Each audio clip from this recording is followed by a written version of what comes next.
শ্রমবাজার সহ বিভিন্ন বিষয়ে মালয়েশিয়ার প্রধানমন্ত্রীর সঙ্গে আলোচনা হয়েছে বলে জানিয়েছেন প্রধানমন্ত্রী তারেক রহমান। সকালে মালয়েশিয়ার প্রধানমন্ত্রীর সঙ্গে একান্ত বৈঠক শেষে যৌথ সংবাদ সম্মেলনে কথা জানান তিনি। প্রধানমন্ত্রী জানান, রোহিঙ্গা ইস্যুতে সংকট বিষয়ে বাংলাদেশের উদ্বেগ তুলে ধরে সমস্যা সমাধানে বৈশ্বিক জনমত গড়ে তুলতে মালয়েশিয়ার সহযোগিতা চাওয়া হয়েছে। এই সময় সংবাদ সম্মেলনে বাবা শহীদ রাষ্ট্রপতি জিয়াউর রহমান এবং মা সাবেক প্রধানমন্ত্রী খালেদা জিয়ার সঙ্গে মালয়েশিয়ার সুসম্পর্কের বিষয়টি স্মরণ করেন তারেক রহমান।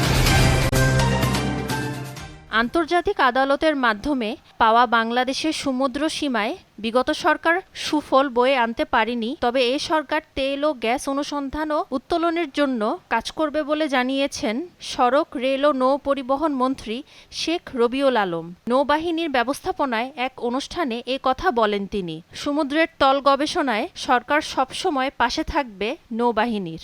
আমাদের সমুদ্রে জ্বালানি পাওয়ার সম্ভাবনা নিশ্চিত। আমি সম্ভাবনা আছে বলছি না, নিশ্চিত। কিন্তু আমরা সেটার সদ্ব্যবহার করতে পারিনি। বিগত সরকারের সময় আমরা দেখেছি আন্তর্জাতিক আদালতে আমরা বিস্তীর্ণ সমুদ্র সীমা পেলাম, অঞ্চল পেলাম, এবং সেটা আমাদের প্রতিযোগী রাষ্ট্র যারা ছিল ওই সীমানা নিয়ে তারাও মেনে নিল। ভারত, বার্মা সেখান থেকে দেখবেন যে সেখানে অনুসন্ধান করেছে, প্রাকৃতিক সম্পদ পেয়েছে, উত্তোলনও করেছে। বাট আমাদের সরকারের সিদ্ধান্তের কারণে সেখানে আমাদের যে সম্ভাবনা আছে তা প্রতিষ্ঠিত হয়।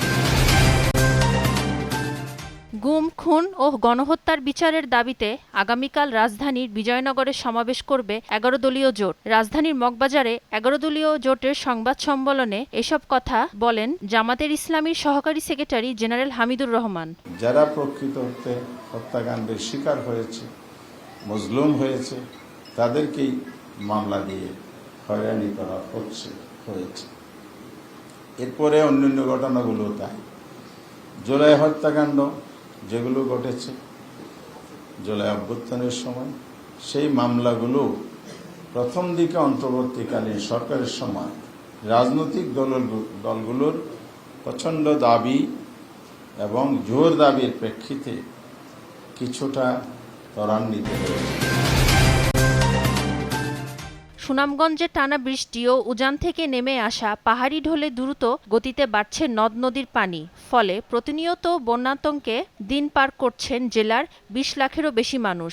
ঢলের পানিতে এরই মধ্যেই তলিয়েছে তাহিরপুরের আনোয়ারপুর সড়ক ও বিশম্ভরপুরের শক্তিয়ার খলা সড়ক। এতে জেলা শহরের সঙ্গে তাহিরপুর উপজেলার সরাসরি সড়কপথ যোগাযোগ বিচ্ছিন্ন হয়ে পড়েছে। বন্যা আতঙ্কিত স্থানীয়রা জানান, পানি বাড়ার কারণে আতঙ্কিত হয়ে পড়েছেন তারা। কার্যকর কোনো সমঝোতা ছাড়াই সুইজারল্যান্ডে ইরান যুক্তরাষ্ট্রের প্রথম পর্বের আলোচনা শেষ হয়েছে। ইরানি কর্তৃপক্ষের দাবি, শুরুতে কেবল সমঝোতা স্মারক সইয়ের কথা বলা হলেও এখনই সেটি বাস্তবায়নের কথা বলছে যুক্তরাষ্ট্র। এছাড়াও লেবাননে হিজবুল্লাহকে সমর্থন দিলে ইরানে আবারও হামলার হুমকি দিয়েছেন মার্কিন প্রেসিডেন্ট ডোনাল্ড ট্রাম্প। মার্কিন হুমকির জবাবের কঠোর পদক্ষেপের হুঁশিয়ারি দিয়েছেন ইরানের স্পিকার মোহাম্মদ বাঘের গালিবাফ।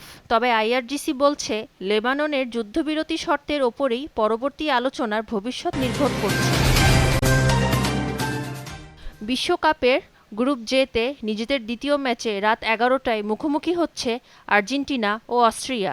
টেক্সাসের ডালার স্টেডিয়ামে এই লড়াই মূলত পয়েন্ট টেবিলের শীর্ষস্থান ধরে রাখার। প্রথম ম্যাচে দুই দলই জয় পাওয়ায় এ ম্যাচের 3 পয়েন্ট দুই দলের সামনেই সুযোগ এনে দেবে শীর্ষে থাকার।